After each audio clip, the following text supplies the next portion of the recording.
John Ackerman, profesor de Derecho y Ciencias Políticas en la Universidad Nacional Autónoma de México.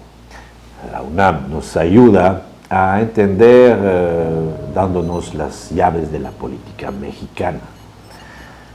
Y la comparto con ustedes, porque es muy profundo.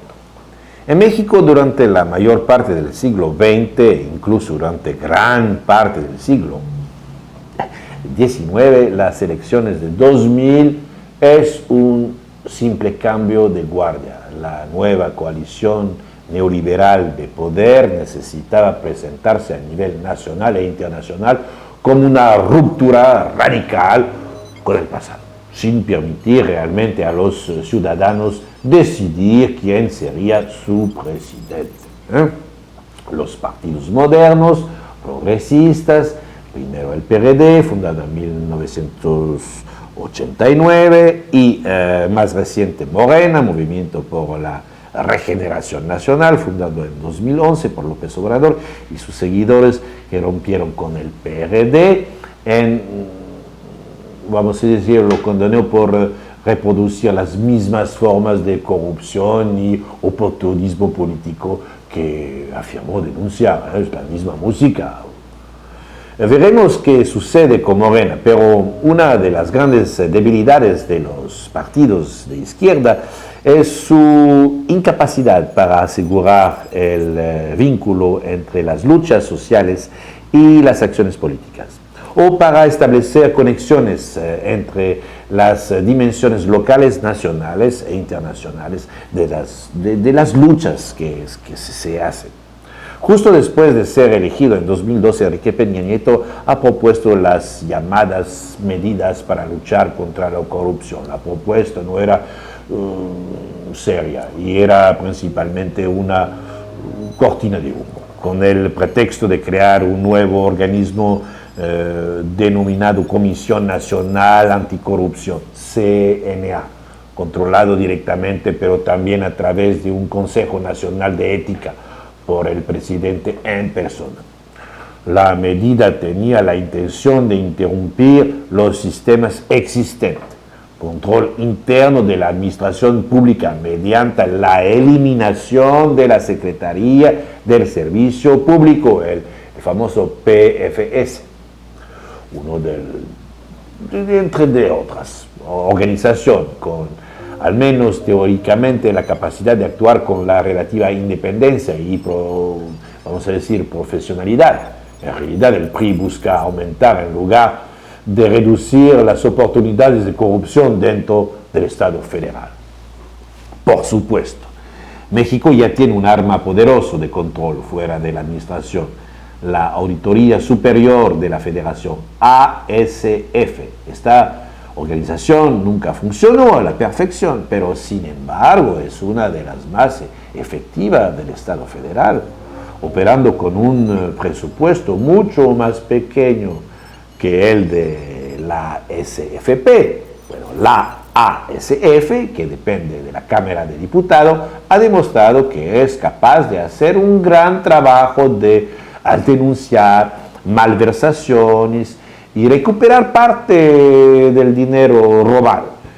Pero desafortunadamente el proyecto de Peña Nieto no va a ningún lado. Durante 2 años estuvo atrapado en ambas cámaras del Congreso. El gobierno está debilitado hoy. Es poco probable que prospere estas medidas. Lo que nos importa como mexicano es la guerra contra las drogas y el acuerdo de libre comercio. Es la actualidad. Podemos notar que los Estados Unidos han jugado un papel importante para garantizar que la transición mexicana no escape a su control. Están arriba y controlan todo. En México, quizás más que en ningún otro lugar del mundo, los Estados Unidos siempre intervendrán a favor de la estabilidad autoritaria y no a favor de la democracia al servicio del pueblo. Claro que no, ya que México ya ha fallado de muchas maneras, especialmente con la carnicería de la guerra contra las drogas, se matan y se matan. Y la presidencia de Peña Nieto, pero demasiado cerca de Washington para habilitar el cambio social, desde el momento en que Calderón declaró la guerra a los cárteles de la droga, fin de 2006, cuando asumió este cargo, los niveles de violencia se multiplicaron por 10, brindándole a los Estados Unidos la oportunidad de ofrecer su ayuda. Seguro, el objetivo central de la política de los Estados Unidos en relación con la guerra contra la droga es garantizar la violencia, decapitaciones, secuestro de estudiantes, etcétera, permanecer en el lado mexicano de la frontera. Esa es la política. No pretende reducir la violencia como tal, ni cortar el flujo de droga. Esto tiene sentido desde el estricto punto de vista de la seguridad nacional de los Estados Unidos, pero por supuesto que quieren que el desmadre siga aquí. El verdadero problema aquí es más bien del lado mexicano. El gobierno mexicano debería de tener las mismas preocupaciones humanitarias que sus vecinos del norte en relación con su propia gente. Desafortunadamente, eso no es el caso. El Estado mexicano ha aceptado las prioridades de los Estados Unidos en la guerra contra la droga. No se puede entender de otra manera. La militarización de esta lucha bajo Calderón, que continúa bajo Peña Nieto. ¿Qué resultado da la militarización de la guerra contra las drogas? Es desde este punto de vista comparable a la visión de Irak por parte de George Bush después de las elecciones del 2000. Tratamos de olvidar los problemas de legitimidad movilizando a los militares. Calderón se vio obligado literalmente a luchar para ingresar al Congreso mexicano el 1 de diciembre de 2006 para su ceremonia de investidura. Entonces decidió traer al ejército y él gobernó con ellos. Estados Unidos ofrece apoyo técnico y militar al gobierno mexicano y moviliza sus servicios de inteligencia. El gobierno mexicano está feliz de recibir este apoyo, lo que significa más dinero, más inteligencia, más poder en manos de quienes manejan helicópteros, armas e información.